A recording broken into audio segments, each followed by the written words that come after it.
किसरा जीतने का ख्वाब देख रहे हो? इन टूटी हुई तलवारों से ईरान पर हुकूमत करने का ख्वाब देख रहे हो? किसरा की ताकत से टकराने का ख्वाब देख रहे हो? इस टूटी हुई तलवार से तुम किसरा फतह करने का सपना देख रहे हो?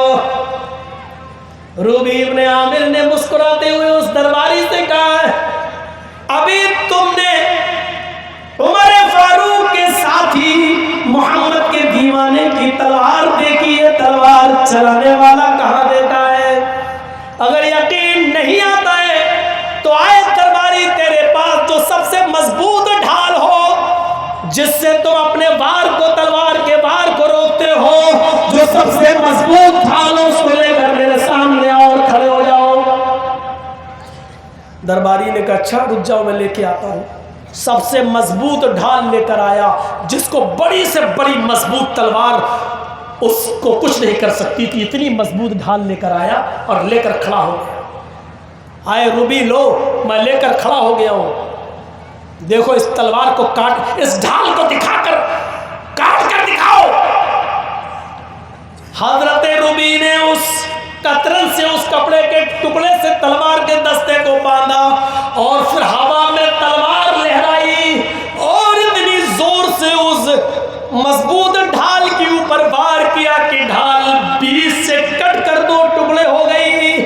दरबारी भागते हुए अंदर गया और कहने लगा, आए किसरा, आए बादशाह सलामत, अल्लाह जाने ये कौन सी मखलूक तशरीफ लाई है, ये कौन से मोहम्मद के दीवाने आ गए हैं, हमारी सबसे मजबूत ढाल भी इनकी टूटी हुई तलवारों का मुकाबला न कर सकी और वो टुकड़े टुकड़े हो गई। किसरा ने कहा, तुम्हें उनके जौहर देखने के लिए किसने कहा था? हम तो पहले ही जानते हैं कि ये सरों पर कफन बांधने वाली कौम है, इसीलिए तो मैंने मुज़ाकरात के लिए बुलाया है। अरे जल्दी से उनको अंदर भेजो। दरबारी आया और कहने लगा, जाओ। कहते नहीं, अरे बाबा जाओ यार, तुम अपने ही कपड़ों में जाओ, जाओ जाओ, बादशाह ने मंजूर कर लिया है, जाओ इन्हीं कपड़ों में जाओ। चले गए। फटे पुराने कपड़े, गर्दो गुबार, कई दिनों का सफर घोड़े का। आजकल एसी ट्रेनों का और एसी 4 व्हीलर नहीं थी, घोड़े पर भी बैठ के सफर कर रहे हैं तो घोड़े के टापों से और ठोकरों से उड़ने वाली धूल कपड़ों पे आ रही है। बड़ा गंदा हाल, चेहरे पर मिट्टी लगी हुई। बादशाह के दरबार में पहुंचते हैं, कहा कि चलिए बातचीत करने से पहले खाना खा लिया जाए। कहा कि हाँ भूखे तो हैं,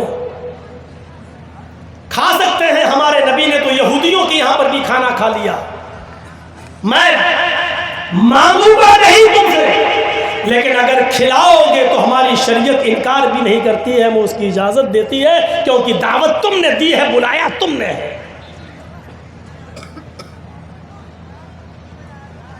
कहा लेकिन बातचीत यहां होगी। कहा कि कहां होगी, हमें वो रूम दिखा दो अपना। बादशाह बातचीत के रूम में लेकर गया, वहीं पर दस्तरखान बिछा हुआ था और खाना लगा हुआ था। वहीं पर एक तख्त बिछा हुआ था, बादशाह उस तख्त पर बैठ गया। हुज़ैफा इब्न यमान ने फरमाया कि आए किसरा, तुम तख्त पर बैठे हो, बातचीत कैसे होगी, मुझे कहां बैठना है? किसरा ने कहा, आए हुज़ैफा, हमारे दरबार में आने का उसूल है, मैं इस इलाके का बादशाह हूं, मैं किसरा हूं, हाकिम हूं। हाकिम तख्त पर बैठता है और मैं जिससे बात करता हूं वो मेरे सामने खड़े होकर गुफ्तगू करता है। तुम्हें मेरे सामने खड़ा होना पड़ेगा, मुझे इस तख्त पर बैठना है और तुम खड़े होकर मुझसे गुफ्तगू करोगे, क्योंकि मैं इस इलाके का बादशाह हूं।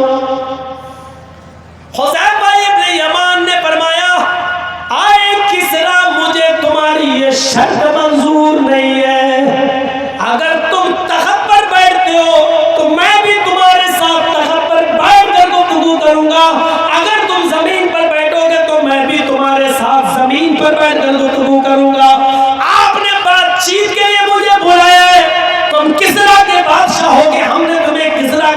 बादशाह माना ही नहीं है, हमें तो पूरा ईरान चाहिए, हमने तो तुम्हें किसरा का बादशाह माना ही नहीं है। बातचीत करना है, मुज़ाकरात के जरिए मसला हल करना है, तो फिर तुम जहाँ बैठोगे वहीं मैं बैठूंगा, तुम खड़े होकर गुफ्तगू करोगे तो मैं भी खड़े होकर गुफ्तगू करूंगा।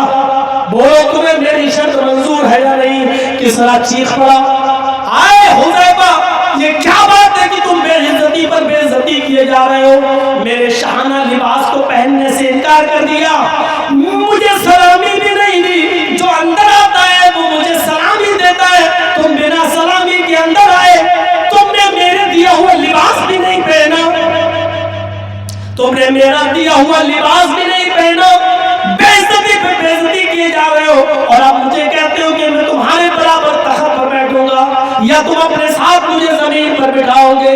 हुज़ैफा कहते हैं रखो अपना खाना अपने पास, नहीं खाना है मुझे, मैं जा रहा हूं, अगर बातचीत होगी मुज़ाकरात होंगे तो इसी शर्त के ऊपर होंगे। अकेले दो सहाबी, मुल्क भी गैरों का, अभी देखा था ना बड़े बड़े मुस्लिम हुक्मरान भी आए थे हिंदुस्तान के अंदर ना, G20 सम्मेलन में बांग्लादेश की प्राइम मिनिस्टर भी आई, तुर्की के सदर तैयब उर्दुगान भी आए, जिन पर मुसलमान बड़ा भरोसा करते हैं और बहुत जिनकी तारीफें करते हैं, सब आए और सब गए और महात्मा गांधी की समाधि पर फूल भी डाले और हाथ भी जोड़े।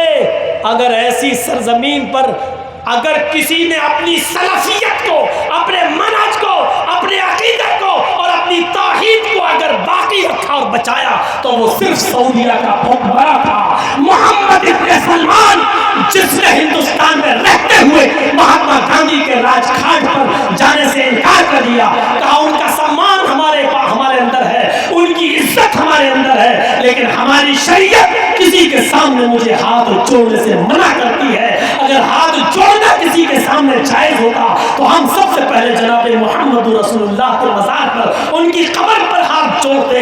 मेरे भाइयों, सऊदिया को कितनी गाली दे लो, सऊदिया की जितनी चाहो तौहीद कर लो, लेकिन तौहीद के मामले में वो सबसे बुलंद है, तौहीद के मामले में वो सबसे ऊंची है, तौहीद के साथ वो कोई खिलवाड़ नहीं होता है, तौहीद के साथ वहां कोई समझौता नहीं होता है। और अल्हम्दुलिल्लाह जिस मुसलमान के दिल में तौहीद आ गई, अल्लाह सारे गुनाह माफ कर सकता है लेकिन शिर्क को माफ नहीं करेगा।